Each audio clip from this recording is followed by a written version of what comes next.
Hello friends, आज हम लोग स्टार्ट करेंगे domains of development according to NCERT के according basically 3 types of domains होते हैं डेवलपमेंट के। पहला हो जाता है फिजिकल, सेकंड हो जाता है कॉग्निटिव एंड थर्ड हो जाता है आपका सोशियो इमोशनल। ठीक है, हम लोग ये 1 बाय 1 सारा देखेंगे, बट इन जनरल हम लोग बात करें तो जनरल में इसके 4 डोमेन्स होते हैं। कौन कौन सा? यही हो जाता है, खाली चेंज इसमें हो जाता है। फिजिकल वही रह जाएगा, कॉग्निटिव भी वही रहेगा। इसमें सोशियो इमोशनल जो एक साथ है ना, इसमें आ जाएगा एक सोशल एंड एक आ जाएगा इमोशनल। ठीक है, तो ये 4 डोमेन्स जनरली होते हैं, बट 3 में ऐसा होता है, एनसीईआरटी के अकॉर्डिंग 3 होते हैं। अब हम लोग देखते हैं इसके 1 बाय 1 सारे डोमेन्स को हम लोग समझेंगे आज। जैसे पहला नंबर आएगा फिजिकल। ठीक है, फिजिकल में जनरली हो जाएगा मोटर डेवलपमेंट। क्या आएगा इसको इसमें क्या समझेंगे? Motor development. मोटर डेवलपमेंट में क्या क्या चीज़ें आ जाएंगी, जैसा कि पिछले क्लास में भी हम लोगों ने डिस्कस किया था।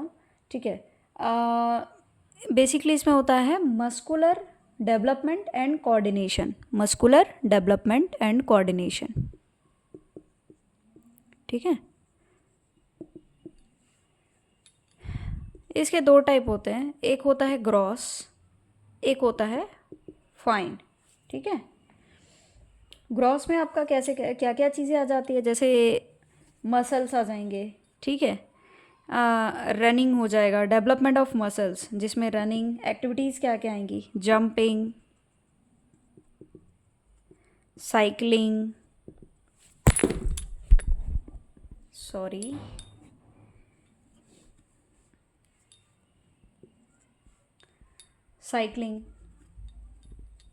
डांसिंग, ठीक है, वॉकिंग, स्किपिंग एट्सेट्रा। और वहीं पे फाइन में क्या क्या चीज़ें आ जाएंगी? फाइन में आ जाएगा, फाइन मोटर स्किल्स में आता है writing, painting, thread and needle,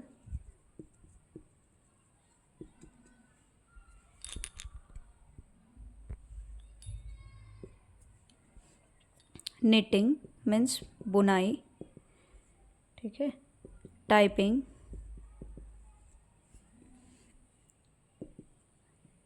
surgery etcetera. ये सारी चीज़ें फाइन मोटर स्किल्स में आएंगी। ठीक है, नेक्स्ट हम लोग देखते हैं कॉग्निटिव के। कॉग्निटिव में क्या क्या आएगा? एक तो आएगा mental and intellectual development.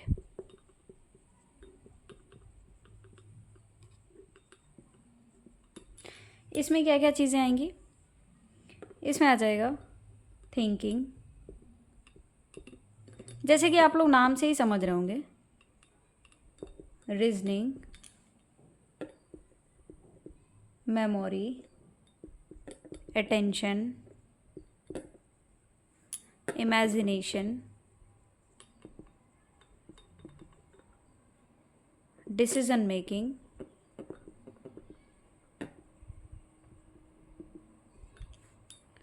Problem solving. Means जितनी भी चीज़ें मतलब बेसिकली हमारे सोचने की शक्ति से रिलेटेड है ना, वो सारी चीज़ें इसमें आएंगी। ठीक है, कॉन्सेप्ट क्रिएशन,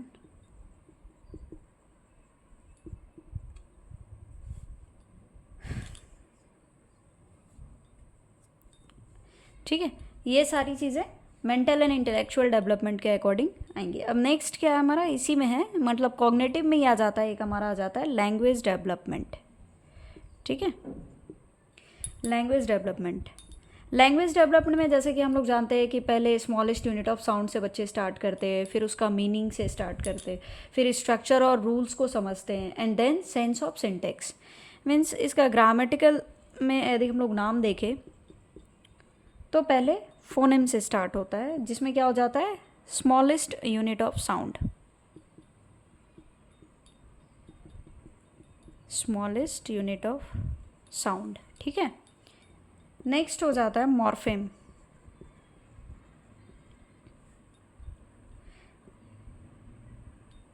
इसमें आ जाता है मीनिंग, ठीक है। नेक्स्ट है सिंटेक्स, ये हो गया स्ट्रक्चर एंड रूल्स।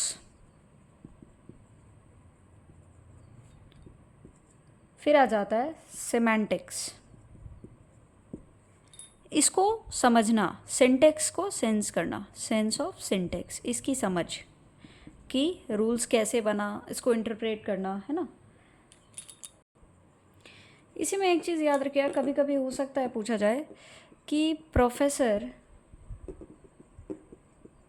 स्मिथ के अकॉर्डिंग जो लैंग्वेज डेवलपमेंट होता है वो किस प्रकार का, वो बताते हैं कि 1 ईयर तक बच्चे के पास 3 वर्ड्स का सेंस हो जाता है, मतलब वो इतना वर्ड्स जान रहा होता है। 2 ईयर्स तक 272 वर्ड्स पावर हो जाते हैं उसके पास, ठीक है। 3 ईयर्स में उसके पास 900 वर्ड्स होते हैं। अप्रॉक्स 5 ईयर्स में बच्चे के पास 2072 वर्ड्स होते हैं। ये उनके अकॉर्डिंग है, उनके कैलकुलेशन के अकॉर्डिंग, ठीक है।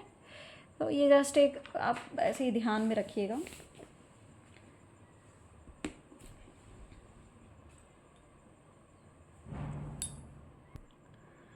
अब तीसरा हम लोगों के पास है सोशल डेवलपमेंट। सोशल डेवलपमेंट में क्या होता है कि cultural and societal influences on a child's personality, means कल्चरल एंड societal influences on a child's personality, means बच्चा किस तरह के कल्चर में रह रहा है या किस टाइप का सोसाइटी में वो पल बढ़ रहा है, उसके अकॉर्डिंग भी उसके बिहेव करने का तरीका। जैसे कोई बच्चा है घर पे, मान लीजिए कि उसके आसपास सिर्फ वो लड़ाई झगड़ा यदि देखता है तो वो भी उसी अकॉर्डिंग वो सीखता है कि अच्छा हाँ लड़ाई करना सही चीज़ें हैं, चिल्ला के बात करो। ये सारी चीज़ों से वो बहुत ज़्यादा किसी बच्चे का पर्सनालिटी पे बहुत ही ज़्यादा इन्फ्लुएंस, मतलब चेंज आ सकता है, ठीक है। इसीलिए सोशल डेवलपमेंट बहुत बड़ा फैक्टर है एक, जिसमें कि बच्चे का एनवायरनमेंट बहुत ज़्यादा मैटर कर जाता है, उसके आसपास की सोशल चीज़ें, वो किस कल्चर को अपना रहा है, क्या कर रहा है, ये सब चीज़ें बहुत ज़्यादा मैटर कर जाती है, ठीक है। अब है राइट एंड रॉन्ग के बीच में डिफरेंस करना, सोशल डेवलपमेंट के अंदर आता है right and wrong difference.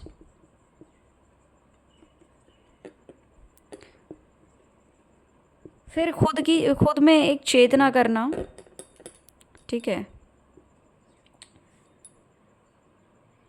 Conscience and values, किस टाइप की चीज़ों को अपना रहा है, वो कैसा सोच रहा है, नहीं सोच रहा है, ये सब चीज़ें वो अपने आसपास के सोशल डेवलपमेंट से, मतलब उसका सोशल डेवलपमेंट हुआ या नहीं, वो इन सब चीज़ों से पता चलता है, ठीक है, कि उसके क्या वैल्यूज़ हैं। नेक्स्ट हमारा चौथा है इमोशनल डेवलपमेंट, है ना।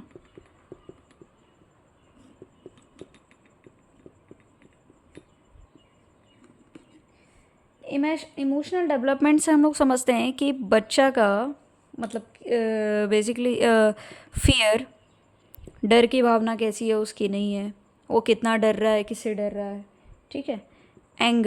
एंगर इश्यूज़ हैं कि क्या है, वो कितना काम एंड कंपोज्ड है, नहीं है, ये सब चीज़ें वो अपने इमोशंस के थ्रू दिखाता है।